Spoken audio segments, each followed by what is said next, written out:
Quantum physics, the branch of physics जो कि काफ़ी ज़्यादा अजीब है, काफ़ी रहस्यमय है और इस दुनिया के काफ़ी सारे मिस्टीरियस चीज़ों का ये जवाब देता है। बट क्या तुम लोगों ने कभी ये जानने की कोशिश की है कि क्वांटम फिजिक्स की शुरुआत एक्चुअली में कहाँ से हुई थी? काफ़ी सारे लोग नील बोहर को, अल्बर्ट आइंस्टाइन को, अर्विन स्क्रोडिंजर को फादर ऑफ क्वांटम मैकेनिक्स तो बोलते हैं, बट उन लोगों को ये नहीं पता कि एक इंसान ऐसा भी था जो अगर नहीं होता तो क्वांटम फिजिक्स का क्यों भी हमारे सामने पॉसिबल नहीं हो पाता। Yes, my friends, I'm talking about Max Planck, who has a huge contribution in generation and development of quantum mechanics. Max Planck और उनका एक पेपर जो कि 19 अक्टूबर 1900 में पब्लिश हुआ था, उसने फिजिक्स में एक रेवोल्यूशन क्रिएट कर दिया था। किसी को भी ये आइडिया नहीं था कि ये पेपर इतना बड़ा बवाल क्रिएट कर देगा। इवन मैक्स प्लैंक को ये नहीं पता था कि ये पेपर इतना रेवोल्यूशनरी है और इतना ज़्यादा इम्पोर्टेंट है कि बाद में एल्बर्ट आइंस्टाइन खुद इस पेपर को यूज़ करके बहुत सारे इम्पोर्टेंट फेनोमेनन को एक्सप्लेन करने वाले होंगे। आखिर इस पेपर में ऐसा क्या खास था जो कि बहुत ज़्यादा इम्पोर्टेंट था? आखिर इस पेपर और क्वांटम मैकेनिक्स का कनेक्शन क्या था? आखिर इन सब चीज़ों की शुरुआत हुई तो हुई कैसे? सब कुछ जानेंगे आज की इस वीडियो में। मैं हूं प्रोफेसर डी एंड आप देख रहे हो दी सीक्रेट स्कूल। ओके, तो कहानी की शुरुआत करते हैं शुरू से। ये टाइम था लगभग 1859 का, जब किर्चॉफ नाम के साइंटिस्ट ने ब्लैक बॉडी नाम का एक ऑब्जेक्ट डिस्कवर किया था।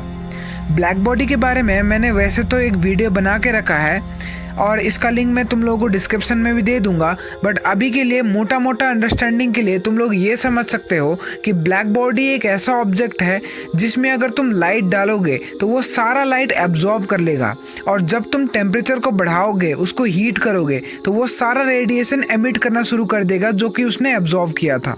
अब डिस्कवरी के बाद ब्लैक बॉडी के ऊपर बहुत ज़्यादा रिसर्चेस होने लग गए और ब्लैक बॉडी अचानक से चर्चा में आ गया। हमें ब्लैक बॉडी के बारे में काफ़ी ज़्यादा नई बातें पता लग रही थी। अब रिसर्च करते करते हमें ये पता लगा कि since black body radiation emit करता है, तो इसीलिए जैसे जैसे तुम ब्लैक बॉडी को हीट करते रहते हो वैसे वैसे उसका कलर भी चेंज होता रहता है। पहले उसका कलर रेड ग्लो होना शुरू कर देगा, फिर वो ऑरेंज हो जाएगा, फिर उसके बाद येलो और उसके बाद वाइट हो जाएगा। अब इससे हमें ये क्लियर आइडिया हो गया कि जैसे जैसे हम एक ब्लैक बॉडी को हीट करेंगे तो ब्लैक बॉडी रेडिएशन की फ्रीक्वेंसी भी इंक्रीज होती रहेगी। अब इस चीज को हम एक ब्लैक बॉडी रेडिएशन कर्व से भी समझ सकते हैं। This is a typical black body radiation curve. यहाँ पे साफ साफ दिखाई दे रहा है कि वाई एक्सिस पे हमारे पास है power emitted by a black body radiation and x axis पे है हमारे पास फ्रीक्वेंसी या वेवलेंथ। एंड ये ग्राफ हमें ये बताता है कि एक पर्टिकुलर टेम्परेचर पे एक पर्टिकुलर वेवलेंथ कितनी इंटेंसिटी या कितने पावर के साथ रेडिएट हो सकता है। जो वेवलेंथ मैक्सिमम इंटेंसिटी या मैक्सिमम पावर के साथ रेडिएट होगा, उसी वेवलेंथ के करस्पॉन्डिंग कलर हमें दिखाई देगा।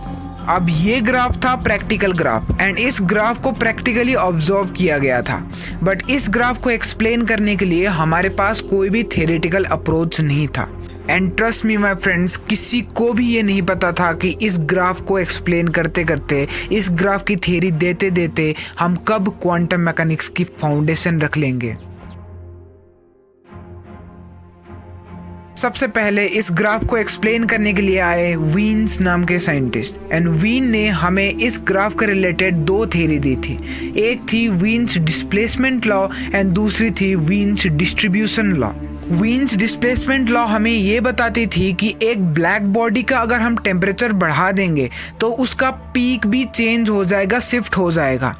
And using Wien's displacement law formula we can say that अगर टेम्परेचर बढ़ा तो उसकी पीक फ्रीक्वेंसी भी बढ़ जाएगी एंड अगर उसकी पीक फ्रीक्वेंसी बढ़ जाएगी तो उसके करस्पॉन्डिंग कलर भी चेंज हो जाएगा। So Wiens was now successful in explaining the changing color of a black body, पर अभी भी ब्लैक बॉडी का डिस्ट्रीब्यूशन लॉ एक्सप्लेन होना बाकी था एंड इसी के लिए वीन ने अपना दूसरा लॉ दिया था, वीन्स डिस्ट्रीब्यूशन लॉ। एंड इसमें उन्होंने इस फॉर्मूला के बेसिस पे ये ग्राफ एक्सप्लेन करने की कोशिश की थी, but Wien failed in doing this.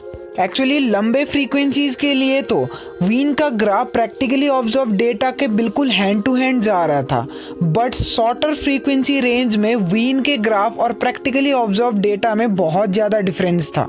अब आए पिक्चर में रेले और जीन्स नाम के साइंटिस्ट। रेले और जीन्स ने अपना एक लॉ देने की कोशिश की and that is called Rayleigh Jeans law. And Rayleigh Jeans law is also a classical law जिसमें इन्होंने एक्सप्लेन करने की कोशिश की ब्लैक बॉडी रेडिएशन को।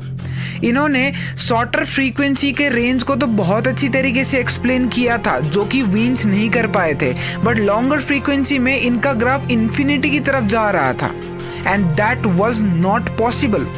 After the failure of Rayleigh Jeans and Wien's law अब मैक्स प्लैंक मैदान पे आ गए एंड मैक्स प्लैंक ने एक ऐसी लॉ दी जिसने ना ही सिर्फ ब्लैक बॉडी रेडिएशन को एक्सप्लेन किया बट इसने क्वांटम मैकेनिक्स का दरवाजा हमारे लिए खोल दिया था। मैक्स प्लैंक ने हमें ये बताया कि since everything is made up of atoms so black body भी ऑब्वियसली एटम से ही बने होंगे एंड जिस एटम से ब्लैक बॉडी बने हैं अगर हम उस ब्लैक बॉडी को हीट कर देंगे तो वो एटम्स वाइब्रेट करना शुरू कर देंगे एंड जो एटम्स वाइब्रेट करते हैं उसी वाइब्रेशन की वजह से टू एंड फ्रो मूवमेंट की वजह से रेडिएशंस बाहर निकलते हैं जिसे हम ब्लैक बॉडी रेडिएशन बोलते हैं। प्लैंक की इस थिंकिंग में दम तो था बट अभी भी उनका ग्राफ प्रैक्टिकल ग्राफ से डिफरेंट आ रहा था एंड कुछ ना कुछ चेंजेस करने की जरूरत थी प्लैंक को जिसकी वजह से इनका ग्राफ परफेक्ट आ सके। उसी वक्त प्लैंक एक दूसरे प्रोजेक्ट पे काम कर रहे थे on statistical mechanics with Boltzmann and वहीं से उनको ये आइडिया आया कि क्यों ना हम उन वाइब्रेटिंग एटम्स की एनर्जी को कॉन्टिन्यूस ना मान के डिस्क्रीट माने। वो रैंडमली कोई भी एनर्जी पे वाइब्रेट नहीं कर सकते बट वो एक डिस्टिंक्ट वैल्यूज ऑफ एनर्जी पे ही वाइब्रेट कर सकते हैं एंड इससे एक और कंक्लूजन ये निकला कि जो रेडिएशन बाहर निकल रही है जिसको हमने ब्लैक बॉडी रेडिएशन का नाम दिया था वो भी कॉन्टिन्यूस नहीं है, उसके भी एनर्जी डिस्क्रीट होंगे। अब प्लैंक को ये आइडिया आया कि लाइट या फिर electromagnetic radiation are also made up of discrete quantised particles named as photons. पहले तो ये सिर्फ हाइपोथेटिकल और मैथमेटिकल था बट बाद में एल्बर्ट आइंस्टाइन ने फोटो इलेक्ट्रिक इफेक्ट को एक्सप्लेन करने के लिए इसी कॉन्सेप्ट का यूज किया था and photo electric effect was completely explained by this photon theory and तब हमें पता लगा कि light has a dual nature, a particle and a wave and this was the beginning of the quantum era और यहीं से actually quantum mechanics की शुरुआत हुई थी। So this was about today's video. Left side की वीडियो में click करना अगर तुम लोगों को ये जानना है कि कैसे एक एक्सीडेंट ने बहुत बड़ी चीज की डिस्कवरी कर दी एंड राइट साइड की वीडियो में क्लिक करना अगर तुम लोगों को आर्टिफिशियल सन के बारे में जानना है।